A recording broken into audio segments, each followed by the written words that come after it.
안녕하세요. 저는 경기도에서 네일샵을 운영하고 있는 30대 기혼 여성입니다. 저는 19, 70 나이에 부모님 두 분 다 사고로 갑작스레 돌아가셨습니다. 그래서 남들보다 조금 일찍부터 일을 시작했어요. 사실 부모님 살아계실 때에도 넉넉한 형편은 아니었어서 저는 고등학교 1학년 때부터 여러 아르바이트를 했었습니다. 그래서인지 대학은 처음부터 꿈도 안 꿨고 졸업 후 바로 일할 수 있는 직업을 찾았습니다. 그렇게 학생 때 미리 따놓은 네일 자격증이 있어서 저는 고등학교 졸업하자마자 곧바로 취업할 수 있었어요. 그때부터 시작한 네일을 저는 지금도 여전히 하고 있네요. 비록 아무것도 없이 시작했지만 다행히 어디 빚은 안 지고 그렇게 혼자 앞가림하면서 살았어요. 그런데 돈의 결핍보다는 부모님이 안 계시니 일이 힘들 때나 몸이 아플 때나 배로 괴롭더라고요. 비록 없이 살았어도 사랑은 많이 주신 부모님이셨거든요. 의지할 가족이 갑자기 이 세상에서 없어지니 많이 허탈했어요. 그러다 제 남편을 만나 지금은 행복한 가정 이루고 잘 살고 있습니다. 지인의 소개로 만난 남편은 제 눈에 너무 완벽한 사람이었습니다. 저는 고졸에 대학도 못 나왔지만 남편은 명문대 졸업하고 대기업을 다니고 있었으니까요. 그런데 학벌도 짧고 고아인 저보다 이상하게 남편이 더 자존감이 낮더군요. 얘기를 들어보니 남편이 그리 화목한 집안에서 자란 건 아니었어요. 어머님께서는 시부께서 돌아가시곤 장남이 잘 돼야 한다며 시숙을 많이 밀어주셨대요. 학원비와 용돈은 시숙에게만 넉넉히 지원해 주셨다 합니다. 그런 것뿐만 아니라 어린 남편이 보기엔 어머님이 자식 사랑도 첫째인 형에게 유독 더 많이 쏟으셨다 합니다. 둘째인 남편은 반에서 1등을 해도 별로 기뻐하지 않는 시모였대요. 둘째가 감히 첫째 길을 꺾는다면서요. 저는 조금 못 살긴 해도 사랑받은 기억이 남아있었지만 남편은 그런 기억이 잘 나지 않는다 해서 얼마나 마음 아팠는지 모릅니다. 저랑 다른 결이긴 하지만 남편 역시 가족의 사랑을 그리워하는 사람이었죠. 그래서 저희는 연애를 할 때부터 자연스레 서로의 보호자가 됐습니다. 마음이 힘들 때나 몸이 아플 때 서로가 필요한 순간마다 서로의 옆에 있어 주었죠. 결혼하고도 큰 문제는 없었는데 결혼 후 잠깐 위기가 있긴 했어요. 결혼 후 어머님께서는 저를 엄청 예뻐하시는 것까진 아니었어도 따로 제 집안이나 직업에 편견은 없으신 분이었습니다. 종종 어머님께서는 장남보다 차남이 먼저 장가간 게 신경 쓰이신다며 제 주변에 괜찮은 처자 있으면 시숙 좀 소개시켜주라고 말씀하셨었어요. 그랬던 어머님이 시숙이 교사 형님과 결혼에 성공하자 제게 엄청 모질게 굴기 시작하더라고요. 시모는 평소에 치장하시는 걸 별로 좋아하시지는 않는 분이었어요. 결혼하고 초반에는 제가 어머님과 빨리 친해지고 싶어서 원래 성격보다 더 살갑게 굴었습니다. 한번 네일아트 받으시러 오시라고 해도 절대 안 오셔서 애교스럽게 제가 애원하면 시모는 마지못해 오셨어요. 저 매일 오매불망 어머님께서는 언제 제 샵에 오시나 기다리고 있어요. 한 번만 오셔서 시술 받아보세요. 요즘 어머님들이 많이 하는 고급스러운 스타일로 제가 해드릴게요. 네? 꼭 한번 해드리고 싶어서 그래요. 아유, 거주장스럽게 나이 먹어서 네일아트 그런 걸 못하러 해. 그냥 했다 쳐라. 내가 네 마음만 고맙게 받으마. 어머님 일상생활 하실 때 하나도 안 거슬리는 심플한 디자인도 많아요. 그래도 며느리가 네일샵 하는데 한번 구경도 오시고 바람도 쐴 겸 나오시면 좋잖아요. 네? 처음에는 어머님이 마지못해 오셨는데 막상 해드리니 엄청 좋아하셨습니다. 은근히 다음에 하고 싶은 디자인을 찾아 제게 사진을 보내기도 하셨어요. 에휴, 아들만 둘인 삭막했던 집안에 애교스러운 초이 네가 들어오니까 우리 집안에 활기가 넘치는 것 같아 내가 요즘 너무 행복하구나. 딸 가진 엄마들이 이런 기분이려나? 어머님, 저 감동받아서 눈물 나잖아요. 내가 무슨 복이 많아서 우리 초이를 이렇게 만났는지 몰라. 너도 날 시어머니라 어렵게 생각하지 말고 친정엄마처럼 생각해. 내가 항상 네 편인 거 알고 있지? 말씀만으로도 너무 감사해요. 어머님, 저 결혼하고부터 매일이 너무 행복해요. 에휴, 나중에 첫째 며느리도 딱 우리 초이같이 싹싹하고 야물딱진 애가 들어와야 할 텐데. 요즘 걱정이 많아. 큰 며느리가 늦게 들어와서 우리 초이랑 잘 지낼지도 걱정이고, 나랑 잘 맞을지도 걱정이고. 에이, 미래의 제 형님도 분명 좋으신 분이실 거예요. 너무 걱정 마세요, 어머님. 저는 그렇게 시모의 무료한 일상의 분위기 전환을 해드릴 겸 가끔 네일 아트를 해드렸습니다. 시술 시간 동안에는 어머님과 이런저런 수다를 많이 떨어서 더 큰 유대감을 형성했죠. 어머님께서는 가게에 놀러 오셔서 네일을 받으시곤 항상 저 고생했다며 밥을 사주시거나 도시락을 싸오셔서 같이 점심을 먹었어요. 그렇게 한동안 저는 부부 갈등이라곤 없이 어머님과 좋은 시간을 보냈습니다. 그런데 시숙이 맞선으로 결혼에 성공하고 형님이 생기자 어머님께선 묘하게 달라지셨습니다. 제 이름을 더 이상 다정히 부르지 않으셨고 둘째라고만 부르셨어요. 저는 잠깐 속으로 좀 서운했지만 너무 저랑 어머님이 사이가 좋아 보이면 그것 또한 형님께 소외감을 들을 수 있다 생각했죠. 그렇게 생각하니 어머님께서 현명하시다 생각했습니다. 그런데 저는 곧 그게 형님을 위한 배려가 아니라 어머님이 형님과 저를 두고 차별하고 있다는 걸 알게 됐습니다. 제게는 이유 모를 냉담함을 풍기던 시모께서 형님께는 다정하게 우리 혜선이라고 부르시는 걸 봤거든요. 집안 괜찮고 직업도 괜찮은 형님이 당연히 저보다 예뻐 보이시겠지 하고 저는 더 노력하려 했습니다. 어머님, 혹시 제가 최근에 뭐 실수한 게 있을까요? 실수라니? 아, 요즘 부쩍 어머님 기분이 안 좋아 보이셔서요. 혹시나 제가 뭐 잘못한 게 있는데 둔해서 눈치채지 못한 걸까 싶어서요. 그런 거 없다. 네. 그때도 저는 바보처럼 어머님이 따로 말씀 안 하셔도 분명 저한테 또 다른 이유가 있을 거라 생각하고 있었습니다. 그러던 어느 날 어머님께서 오랜만에 제 샵에 놀러 오셨어요. 저는 너무 기뻐서 정말 슬리퍼가 벗겨질 정도로 버선발로 어머님께 달려갔죠. 어머님 오셨어요? 어머, 형님도 오셨네요. 지금 예약 손님 없지? 네? 너 뭘 그렇게 바보같이 멀뚱히 서 있어? 손님 없냐고. 아, 네, 어머님. 없어요.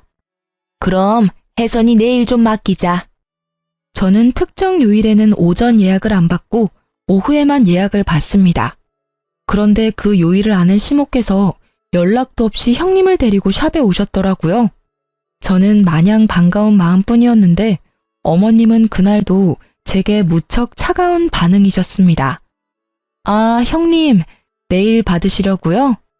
그럼 내일 샵에 시술 받으러 왔지 뭐하러 왔겠니? 예, 앞으로 우리 혜선이 손톱 정리는 네가 도맡아라. 혜선아, 오늘은 무슨 디자인으로 받고 싶니? 한번 봐야 할 것 같아요. 방학이니까 기분 전환도 할 겸 이참에 아주 화려하게 해봐. 어디 보자. 이것도 예쁘고, 저것도 예쁘네. 우리 혜선이는 뭐 어떤 컬러든 잘 어울리니까. 형님 역시 어머님과 마찬가지로 제게 인사 한마디 없이 자리에 앉으셔서 어머님과 다정히 디자인을 고르시더라고요. 그날 저는 마치 형님과 어머님께 보이지 않는 투명 인간이라도 된 듯 했습니다. 하지만 저는 바보처럼 모두 잘 지내고 싶은 마음에 애써 그들이 무시하는 게 느껴져도 모르는 척 열심히 말을 걸었습니다. 형님, 손이 어쩜 이렇게 고우세요? 손가락 모델하셔도 될 것 같아요. 매장에 음악을 틀어놓기는 했지만 바로 앞에서 시술하는 제 목소리가 안 들릴 만큼 시끄러운 건 아니었습니다. 하지만 형님은 제 말을 가볍게 무시하고 곧바로 어머님께 말을 걸더라고요. 어머님, 나중에 식사는 어디에서 할까요? 글쎄다. 주변에 맛집이 뭐가 있었더라? 우리 혜선이는 뭐 먹고 싶은 거 있니? 어머님, 그때 저랑 가셨던 맛집 어떠세요? 시술 끝나고 형님이랑 다 같이 가요. 예, 둘째 너는 아무리 그래도 마실 거라도 한 잔 내놓지 않고 종알종알 말만 많니? 참 셀프라지만 어휴. 어머, 제가 금방 가져다 드릴게요. 두 분 오셔서 제가 너무 들뜨는 바람에 그만 깜빡했어요. 어머님은 커피 드시고 형님은 어떤 거 드시겠어요? 녹차, 아이스티, 커피, 오렌지 주스 이렇게 있어요. 됐다, 아서라. 마실 건 내가 가서 가져올 테니 넌 시술에나 집중해라. 원 산만해서는 우리 혜선이는 커피는 못 마시니까 주스 괜찮지? 네, 어머님. 역시 제 취향 너무 잘하세요. 감사합니다. 아, 형님 죄송해요. 제가 정신이 없어서 오셨는데 음료 한 잔을 못 드렸네요. 아, 동서 되게 애쓴다. 네? 어떤... 동서, 평소에 고객들한테 억지로 말 많이 걸어야 하지? 근데 애쓰지 마. 우린 가족이잖아. 지금은 굳이 말 안 걸어도 돼. 그리고 난 좀 조용히 시술 받고 싶어. 알잖아. 교실 워낙 시끄러운 거. 그래서 모처럼 쉬는 날은 좀 조용히 있고 싶네.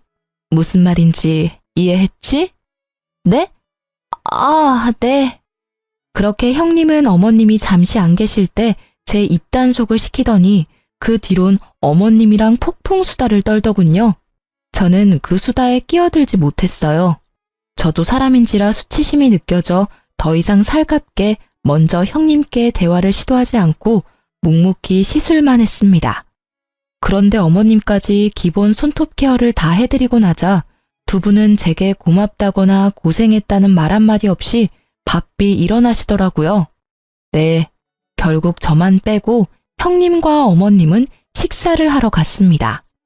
도대체 제가 뭘 잘못했길래 그렇게 냉담하신 건지 저는 또 바보같이 혼자 서운함을 꾹꾹 눌렀어요. 그런데 그 다음날 형님에게서 연락이 왔어요.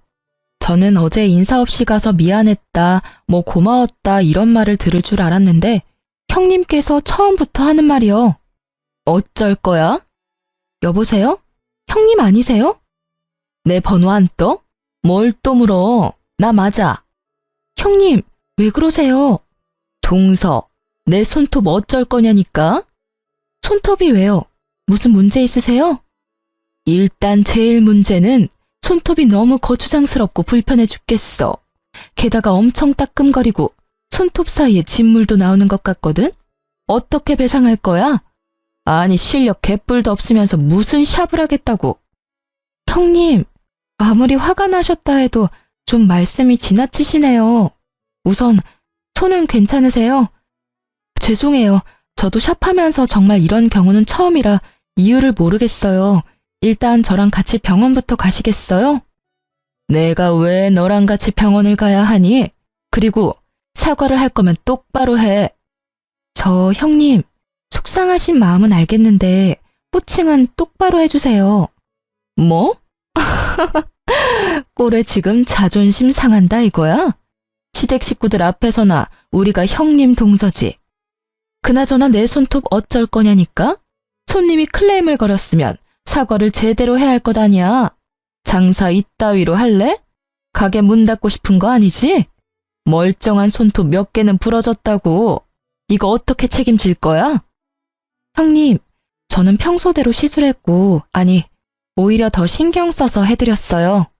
같이 병원도 가기 싫다시고 진짜 손톱 문제 생기신 게 맞다면 샵 한번 들려주세요. 제가 원인 파악해볼게요. 어머, 내가 왜 그래야 하는데? 됐고, 가족끼리니까 내가 이번 한 번만 눈 감아줄게. 그 대신 나도 피해를 봤으니까 오는 게 있어야겠지? 동선의 샵 정기권 얼마야? 20회짜리 있으면 그걸로 끊어주고 퉁쳐. 네? 그게 무슨 말씀이세요? 왜? 아까워? 형님 저 뭐 믿고 20회나 시술 받으시려고요. 또 문제 생기면 어떡해요? 뭐? 제가 병원에 가자니까 한사코 거절하며 저희 샵 내일 정기권으로 이 상황을 퉁치자는 형님의 말이 의아하더군요. 게다가 전화하는 내내 저를 무시하는 말투에 기분이 많이 나빴던 저는 바로 그 제안을 거절했어요. 그건 안 되겠네요. 뭐? 그렇게 나온다 이거지? 형님은 그렇게 혼자 씩씩거리다 전화를 끊어버리더라고요. 제가 문자랑 전화를 남겨도 다 무시하길래 진짜 손톱에 문제가 생긴 게 맞나 의심이 들었죠. 손톱 사진이라도 보내달라고 했는데 형님은 그렇게 아무런 연락이 없었어요. 그러다 며칠 후에 시댁에서 형님을 마주할 수 있었습니다. 형님과 인사하자마자 손을 확인했는데 장갑을 끼고 계시더라고요. 식사가 전부 끝나고 난 뒤에야 저는 형님께 말을 붙일 수 있었어요. 형님, 잠깐 저랑 얘기 좀 나눠요. 잠깐만, 동서 기다려볼래? 어머님, 설거지 두세요. 며느리가 둘씩이나 있는데 어머님이 왜 설거지를 하세요? 이제 설거지는 저희한테 맡기세요. 안 그래, 동서? 어머, 역시 우리 큰아가는 뭐 흠잡을 데도 없고 센스가 넘쳐. 둘째는 보고 배워라. 네, 어머님. 그래놓고 형님은 주방에 서서 제게 귓속말을 했습니다. 난 동서 때문에 손 다쳤으니까 설거지는 동서, 너 혼자 해. 형님, 장갑 벗어보세요. 제가 봐드릴게요. 뭐? 그럼 지금 내가 뭐 거짓말이라도 한다는 거야? 저한테 말씀하셨던 것처럼 손톱 부러지고 짓물라고 하는지 제가 봐드린다고요. 그래야 병원비도 드리죠. 참나, 됐거든? 내가 거지야? 병원비가 없겠어? 제가 억지로 형님 장갑을 벗기려 하자 벼랑간 형님이 우는 척을 하더라고요. 아니, 동서, 내가 그렇게 싫어? 이게 무슨 일이냐? 너희 싸웠냐? 그땐 저희 남편과 시숙께서 담배 피러 마당에 나간 상태였고 놀란 시모만 무슨 일이냐고 한 걸음에 달려오셨어요. 어머님, 아무래도 동서는 제가 마음에 안 드나 봐요. 저는 정말 잘 지내고 싶었는데. 동서, 내가 미안해. 늦게 들어온 주제에 내가 눈치 없이 형님 노릇한 거지? 이게 뭔 소리냐? 둘째 네가 큰애기한테 뭐라 했냐? 아니요, 아무 말도요. 형님, 갑자기 왜 우세요? 그날 내일 받고 내가 돈 안 내고 가서 미안해. 난 어머님이 내신 줄 알았어. 어머님, 소란 일으켜 죄송해요. 동서가 내일값 달라 해서 제가 미안하다고 사과했어요. 동서, 내가 바로 입금할게. 근데 공짜 내일 했으니 시댁 일은 나 혼자 알아서 다 하라는 말은 좀 심한 것 같아. 왜 동서까지 설거지하게 만드냐고? 우린 이 집에 들어온 며느리잖아. 며느리로서 도리는 다 해야지. 오늘은 동서 말대로 나 혼자 설거지할게. 난 동서랑 사이좋게 지내고 싶어. 형님은 어머님 앞에서 명령기를 펼치셨고 고작 설거지가 하기 싫어서 형님을 울렸다는 모양새를 만들어 저를 모함했습니다. 너무 황당하고 어이가 없는데 아무것도 모르고 혼부터 내는 시모를 보고 저는 더 억울했죠. 너 그깟 네일아트 해주는 게 뭐 그리 잘나서 이 나라 이바지하는 교사 형님한테 진상짓 하고 있냐? 지금 질투하는 거야? 그런 게 아니라요, 어머님. 제 말도 좀 들어보세요. 어디 큰 소리야? 이제 시애미도 구분 못해? 어디 윗사람 공경할 줄도 모르고 어줍잖은 견제를 하고 있어. 못난 것, 으이그. 어머님, 제 말은 들어보시지도 않고 어쩜 그러세요? 지금 너 나한테 소리 질렀냐? 잔말 말고 설거지나 깔끔하게 다 해놔라. 난 그네 진정시키고 올 테니. 저 설거지 못하겠어요. 이유 없이 미움받을 바에 미움받을 짓 하고 미움받을래요. 아니, 저게 정말? 어머님, 그냥 두세요. 동서, 자격지심이 너무 심한 거 아니야? 형님이야말로 저한테 왜 이렇게까지 하시는지 모르겠어요. 저는 정말 사이좋게 지내고 싶었거든요. 이제 그럴 마음 싹 사라졌어요. 거짓말에 이간질에 도대체 형님이 얻는 게 뭔가요? 시모와 형님은 제 울음기 섞인 말에도 아랑곳하지 않고 안방으로 사이좋게 들어갔습니다. 형님은 그 순간 저를 보고 묘한 비웃음을 흘리더라고요. 와, 순간 사이코패스인 줄 알았어요. 저는 그 방문을 바라보다 고무장갑을 내팽개치고 마당에 있는 남편을 데리고 시댁에서 나왔습니다. 저를 일방적으로 모함하고 괴롭힌다고 해서 울면서 당하고 있기 싫었거든요. 제 손에 이끌려 집에 돌아온 남편은 혹시 무슨 일이 있었냐고 물었죠. 하지만 저는 아무 일 없다고만 말했습니다. 남편에게 곧장 다 말할까 했지만 안 그래도 회사 일로 요즘 너무 힘들어하는 남편 머릿속을 더 복잡하게 만들고 싶지 않았습니다. 시모는 설거지 안 하고 갔다고 한마디 할 줄 알았는데 잠잠했습니다. 형님도 아무런 연락이 없었고요. 그러다 저는 놀라운 사실을 깨달았습니다. 그즘 휴대폰을 바꿨었는데 제 모든 통화 내용이 자동 녹음되고 있었더라고요. 생각해보니 형님과의 통화 내용도 있겠다 싶었죠.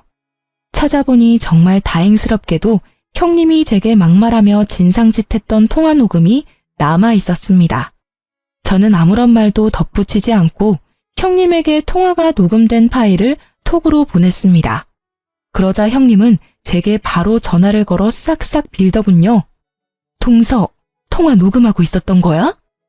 얼마 전에 전화 고장나서 바꿨는데 자동으로 통화 녹음이 됐더라고요.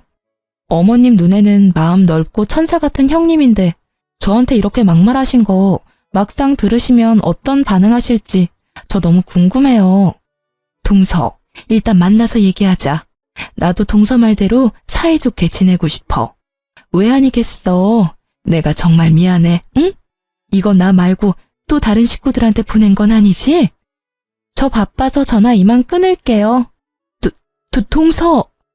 제가 무시하고 전화를 끊자 형님은 곧바로 가게로 와서 제게 무릎 꿇고 빌었어요. 동서, 제발 내 체면 좀 살려줘. 내가 그래도 남들이 보기엔 멀끔하고 교양 있는 교사잖아. 내가 이렇게 소리 지르고 막말하는 모습 보면 어머님도 많이 속상해 하실 거고 서방님이랑 우리 남편 사이도 곤란해질 거야. 우리가 서로 잘 지내야 하지 않겠어? 응? 저는 처음부터 형님이랑 잘 지내보려고 했어요. 선 넘은 건 형님이시고요. 내가 어떻게 하면 되겠어? 내가 어떻게 하면 동서 마음이 풀리겠어? 내가 정말 미안해. 나 한 번만 봐주라.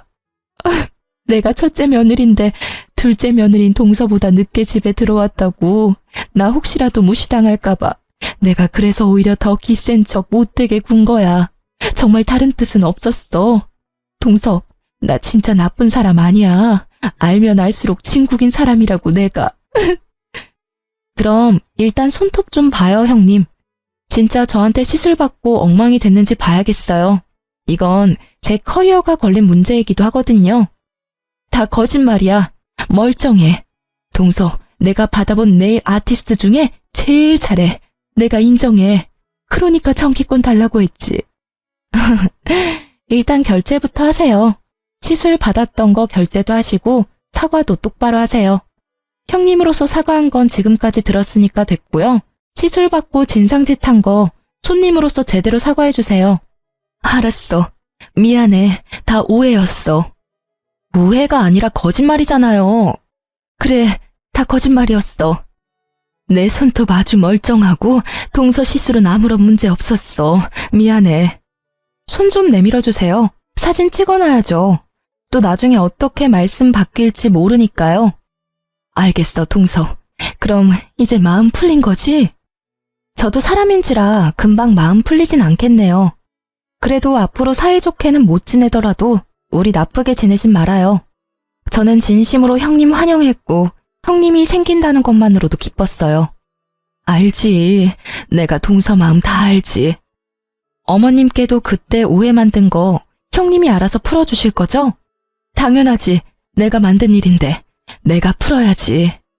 결국 저는 미안하다며 손이 발이 되도록 비는 형님의 사과를 받아줬어요.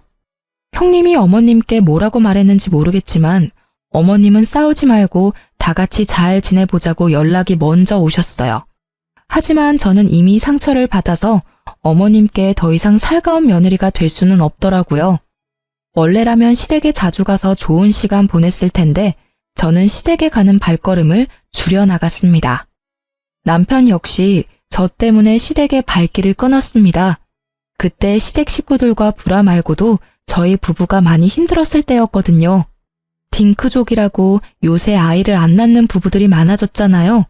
저희는 아이를 안 낳는 게 아니라 너무나 원했지만 아이 계획을 조금만 늦추기로 했습니다. 직장에서 은근히 괴롭히는 상사 때문에 남편이 힘들어했거든요. 대놓고 괴롭히면 고발이라도 할 텐데 그런 건덕지를 남기지 않으니 아무 대처도 할 수 없었어요. 게다가 매일 야근에 시달리며 과로까지 하니 사람이 망가져간다는 게 두 눈으로 보이더군요. 저는 남편에게 힘들면 말하라고 몇 번이나 말했지만 남편은 꿋꿋하게 참았어요. 원래대로라면 저희가 아이를 가지기로 계획한 해였어서 더 열심히 일해야 한다고요. 그러던 어느 날 남편이 흐느껴 울면서 회사를 그만두고 싶다고 고백했습니다. 저는 고민하지 않고 남편에게 1년만 쉬라고 했어요. 남편은 곧바로 이직할 회사를 알아보겠다고 했지만 저는 천천히 가자고 했어요. 남편이 살도 너무 많이 빠지고 피폐해 보였거든요.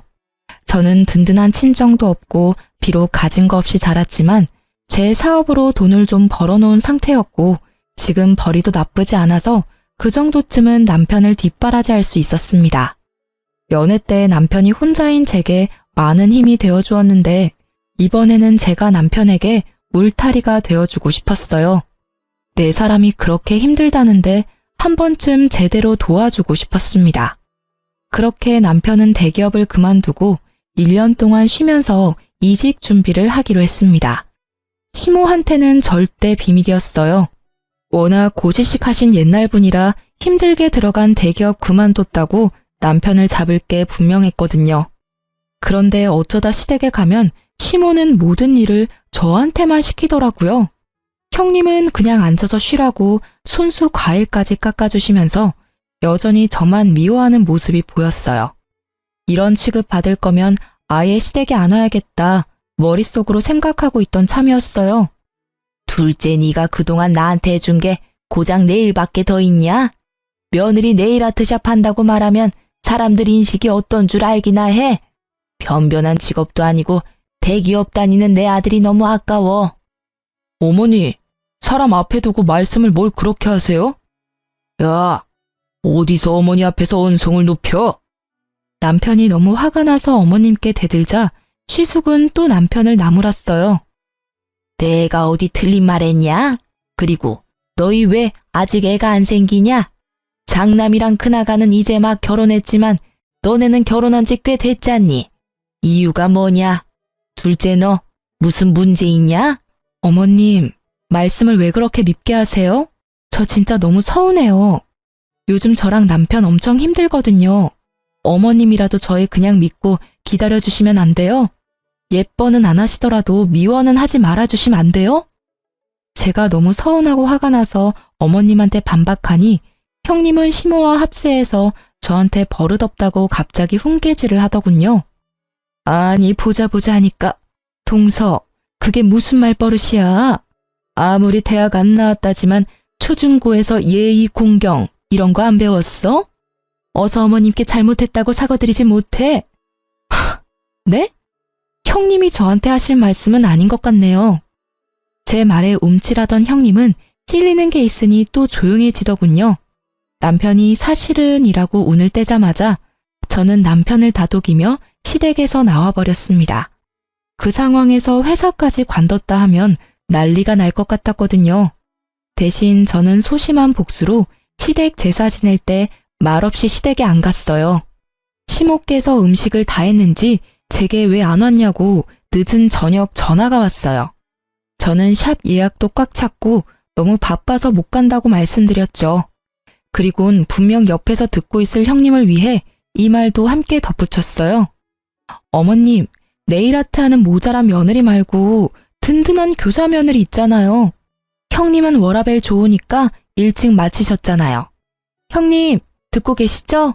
제 목까지 어머님 잘 도와드렸죠? 너 안 와서 큰아가 혼자 개고생했다. 시모께서 워낙 손이 크셔서 음식을 엄청 많이 하시거든요. 형님 혼자 뼈 빠지게 시모 돕느라 고생했다고 들으니 속이 그나마 풀렸습니다.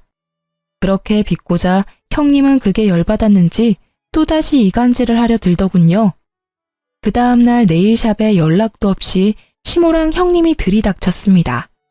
그때 저희 남편은 샵 유리창을 닫고 있었어요. 감히 대기업 다니는 내 아들 불러서 이따위 청소를 시키고 있어? 자기 아들 유리창 좀 닦는다고 기겁하며 개거품 무는 시모였어요. 형님은 시모 옆에 착 달라붙어서 아주 얄밉게 말했습니다. 어머님, 제 말 맞죠? 지나가는데 가끔 여기 청소하고 있더라고요. 게다가 제가 그이 통화하는 거 우연히 들었는데요. 지금 백수라고. 뭐? 너 그게 사실이냐? 엄마, 그게 사정이 있어서요. 저희 부부의 자세한 사정은 모르면서 그렇게 이간질 시도하는 형님을 보고 저는 너무 화가 나더라고요. 시모는 왜 회사 멀쩡히 다니다 백수가 됐냐고 물으시다 이내 저를 며느리로 잘못 들여서 그렇다는 둥 저 때문에 아들한테 안 좋은 일만 생긴다며 억지를 부리셨어요. 엄마는 아무것도 모르시면서 왜 이 사람한테 함부로 말씀하세요? 뭐가 다 이 사람 탓이에요? 모자란 제 탓이죠. 네, 저 힘들어서 회사 그만뒀어요. 그래서 이 사람한테 생활비며 이직하는데 드는 돈들 지원받으면서 지내고 있어요. 뭐? 아이고야, 다들 힘들게 회사 다닌다. 뭐가 대단히 힘들다고 멀쩡히 잘 다니던 대기업을 그만둬. 남들은 못 가서 안달인데. 넌 안사람이 돼서는 남편 안 말리고 뭐 했냐? 남편에게 전혀 공감이나 위로는 못하고 나무라던 시모는 급기야 제 뺨을 때리려 했고 남편이 막자 이내 남편을 후드려 베기 시작했습니다. 넌 네 마누라만 중요하지? 어떻게 이렇게 엄마 뒤통수를 치냐? 내가 아들 대기업 다닌다고 동네방네 다 자랑해놨는데 이제 어쩌냐? 아이고 내 팔자야. 어머님 제발 그만 좀 하세요. 그래도 아들이니까 괜찮냐고 무슨 일이냐고 먼저 여쭤보실 줄 알았어요. 어머님 아들이요. 회사 상사 때문에 괴로워서 우울증 약 먹기 직전이었어요. 제가 회사 그만두라 했어요. 그렇게라도 숨통 트여놨는데 왜 다시 어머님이 숨통을 조이려고 하세요? 그리고 아무리 어머님이시라도 내 남편 몸에 손찌검하지 마세요. 이 사람 충분히 힘들다고요. 하지만 시모는 눈 하나 꿈뻑하지 않으시곤 저에게 또 막말을 시작했어요. 보다 못한 남편은 자기가 어머님께 맞는 건 몇 대라도 맞아드리겠지만 제게는 막말하지 마시라고 화를 냈어요. 그리고 이어지는 남편의 말에 옆에서 구경하던 형님도 놀라고 어머님도 조용해지시더라고요. 엄마, 그동안 살아오면서 엄마가 도와달라고 하신 일들 내가 군말 없이 도와드렸잖아요. 장남인 형은 능력 없어서 내가 다 도와드렸잖아요. 엄마 힘들 때 도와드리는 자식이 누구일 것 같아요? 바로 저예요. 그런데 이러시면 안 되죠. 저 앞으로 엄마 무슨 일 생기셔도 절대 안 도와드릴 거예요. 그래? 그래라. 난 내 장남이랑 교사인 큰며느리만 있으면 된다. 손주도 우리 장남이랑 큰아가한테서 받으면 돼. 충격받은 남편이 말을 잇지 못해서 그 다음부터는 제가 나섰습니다. 형님이 제일 잘하는 이간질을 저도 해봤어요. 어머님, 혹시 아주버님이랑 형님 딩크족인 거 모르셨어요? 뭐? 딩크? 그게 뭐냐? 어디 뭐 새로 나온 욕이냐? 결혼할 때 애 안 낳기로 서로 합의하고 결혼하는 사람들 보고 딩크족이라고 해요. 형님, 딩크족이잖아요. 시모 눈이 희번뜩해지고 형님은 당황한 눈치였어요. 시모가 형님한테 사실이냐고 캐묻자 왜 이간질하냐며 저를 밀치고 머리채를 잡으려던 형님이었습니다. 하지만 재빠른 시모가 먼저 형님 머리채를 휘어잡았죠. 말 그대로 개싸움, 난장판이 나자 저는 웃으면서 말했어요. 지금껏 형님 네가 했던 게 바로 이간질이에요. 왜? 난 하면 안 돼? 제가 반말하자 또 반말했다고 형님은 발작하더라고요. 그리고 남편에게는 가만 있으라는 신호를 보내고 저는 순순히 형님께 머리를 뜯겨줬습니다. 이제 당신 얼굴 안 보고 살 건데 왜 존댓말까지 해야 합니까? 여보, 존대 절대 하지 말아요. 저는 남편의 말에 힘입어 형님에게 마지막 엿을 날려드렸어요. 요즘 갑질에 얼마나 예민한지 모르지? 지금 내 머리채 잡으려는 것까지 싹 다 인터넷에 다 뿌릴 거야. 땡땡 학교 교사가 네일샵 직원 머리채 잡았다고 말이야. 동네 맘카페에다가 저번 통화 녹음한 것도 다 올릴 거야. 어머, 안 돼! 제 머리를 신나게 잡고 흔들던 형님은 또 안 된다며 빌빌 기더라고요. 어머님께 머리를 뜯기면서도 두 손이 발이 되도록 빌더라고요. 일 저지르고 비는 게 당신 특기야? 시모는 모든 상황 떠나서 믿었던 첫째 아들이 딩크족이라는 사실에만 충격 먹어선 멍하니 대꾸도 안 하더라고요. 그렇게 시모와 형님이 가고 남편은 제게 통화 녹음은 무슨 말이냐고 물었죠. 저번에도 이런 비슷한 일이 있었다고 남편에게 다 털어놓자 남편은 꺼이꺼이 울면서 그동안 혼자 마음고생시켜 미안하다고 제게 사과했습니다. 앞으로는 시댁과 정말 연 끊고 살 거라고 저 이제 고생 안 시키고 싶다면서요. 시숙은 모든 상황을 듣고도 남편과 저를 시댁으로 호출해서 당장 형님과 시모께 사과하라더군요. 중간에서 이간질한 이유로요. 남편과 저는 마지막 마무리를 하러 시댁에 가줬습니다. 형, 그동안 사업한다고 나한테 빌렸던 돈 기억나지? 내가 천천히 갚으라고 해놓고 한 푼도 안 받았잖아. 내가 여태 아무 말 안 했는데 이제는 갚아야지. 나 그 말 하러 온 거야. 아니, 형제끼리 그런 게 어딨냐? 재영아, 그건 따로 나랑 얘기하자, 응? 왜? 형제끼리니까 더 정확해야지. 게다가 나 백수잖아. 형이 빌렸던 돈 당장 나한테 입금해. 그걸 당장 어떻게 입금해? 그 큰 돈을. 아유, 내가 미안하다. 좀 서운하다고 돈 얘기하는 거 나 좀 당황스럽다. 지금 그게 문제냐? 첫째 너 말해봐라. 너 진짜 딩크족인지 뭔지 하기로 한 거야? 시숙은 돈 때문에 열받았는지 시모한테 큰 소리를 치더라고요. 엄마는 좀 빠지세요. 애초에 이렇게 불화 생긴 거 다 엄마 때문이잖아요. 요즘 세상에 애 낳고 살기가 얼마나 힘든데 그깟 손주 타령하세요. 낳으면 엄마가 손주 키워줄 거예요? 그리고 애 낳으면 돈 들어가는 것도 다 지원해줄 거예요. 못하시잖아요. 시모는 아무 말 못하고 한숨만 쉬다가 형님한테 말하셨어요. 너는 그만한 능력도 없냐? 교사라는 애가 애 키울 능력도 안 돼? 그러자 본색 드러내는 형님이었습니다.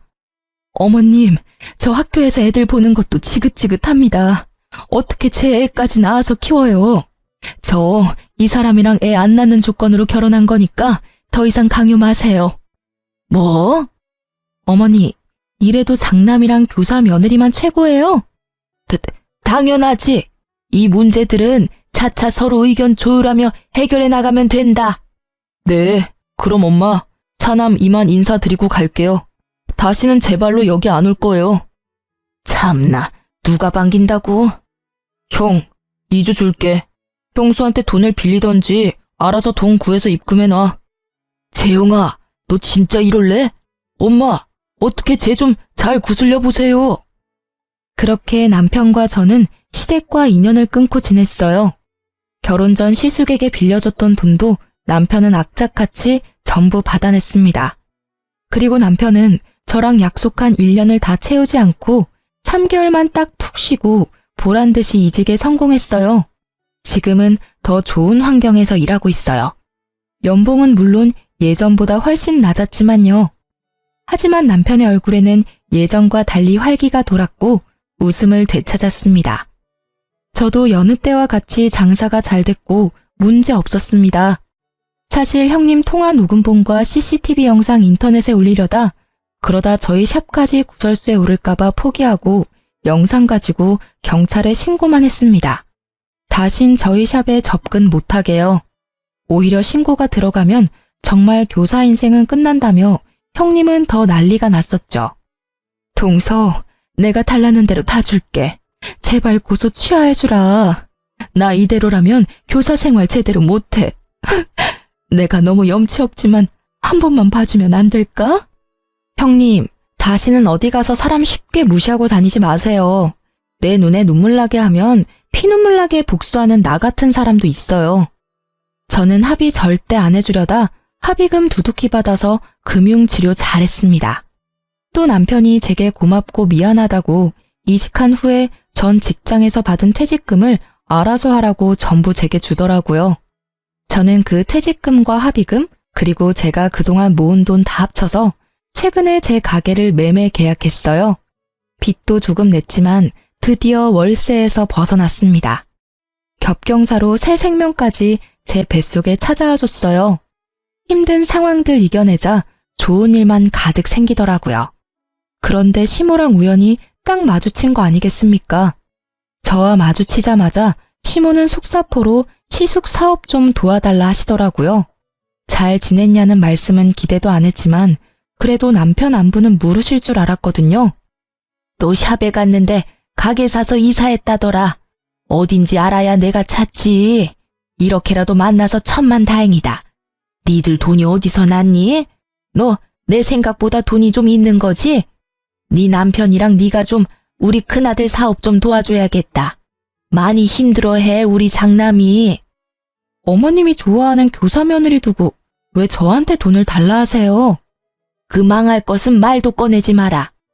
시모가 쌍욕을 하면서 형님 이야기를 해서 들어보니 시숙 사업 어려워지자 교사 형님께선 곧바로 고민도 없이 이혼을 요구했다 합니다. 시모는 이제 와서 제 편을 들면서 형님 욕을 시작했습니다. 내가 교사라는 점 하나 믿고 너무 걔를 신뢰했어. 오죽하면 너랑 나 사이 이간질하는지도 모르고 홀라당 넘어갔잖니. 그래서 마지막엔 내가 그것 싸대기를 시원하게 날려줬다. 웃으면서 은근히 제 손을 잡으려 해서 저는 시모의 손을 거칠게 거부했어요. 그러자 시모는 머쓱한지 시숙의 근황까지 털어놓으시더라고요. 시숙은 절대 이혼 안 해줄 거라고 배신감에 쌓여 형님 인성 파탄났다며 동네 맘카페에 형님에 대한 신상과 더불어 형님 욕을 도배하듯 올려서 진흙탕 싸움 났다고 합니다. 자세히는 모르지만 한때는 형님이었던 그 여자는 교육청에서 징계를 받을 것 같더라고요. 저는 신나서 이야기하는 시모에게 시숙 도와줄 돈 같은 건 없다고 냉정하게 말했습니다.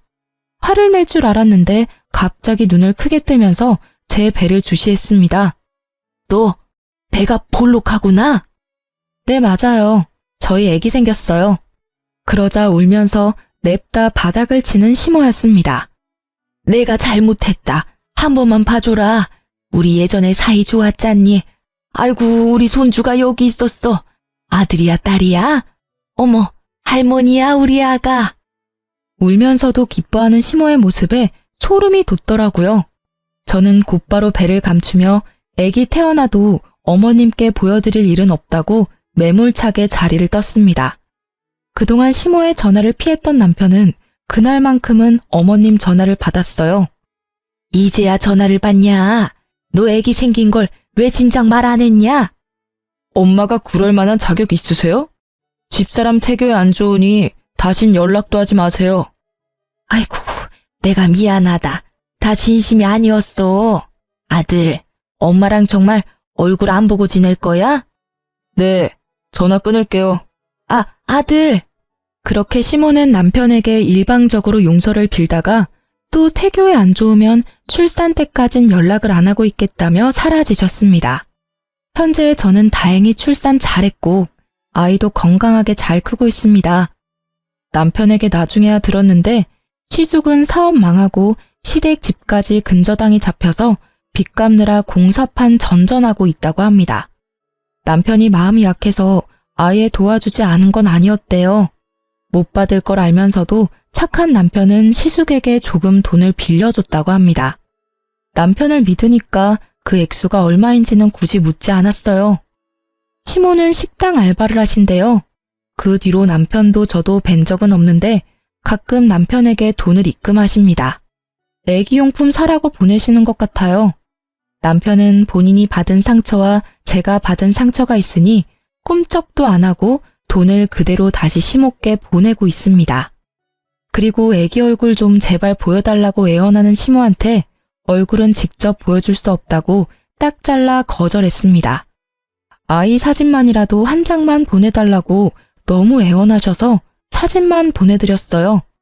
장난만 있으면 된다고 연끈 차던 표독스러운 시모의 얼굴이 잊히지 않아서 직접 뵐 일은 아무래도 평생 없을 것 같습니다. 친정이 없던 저는 시댁 식구들이랑 정말 잘 지내고 싶었어요. 욕심이라면 욕심이었죠. 가족의 따뜻함을 시댁에서 찾으려고 했다니. 여러분, 가족이라고 무조건적으로 참아주고 살 수는 없다고 생각해요. 남편도 지금껏 살아오며 시모와 시숙을 여러 번 용서하고 인내했기에 더 큰 감정이 터진 것 같습니다. 아무리 가족이라 해도 서로 말 한마디 함부로 하면 안 된다는 걸 너무나 잘 아는 저희 부부예요. 저희 세 식구는 앞으로 최선을 다해 서로를 사랑하며 보듬으며 남은 인생 열심히 살아가려고요. 지금까지 제 긴 사연 들어주셔서 감사합니다.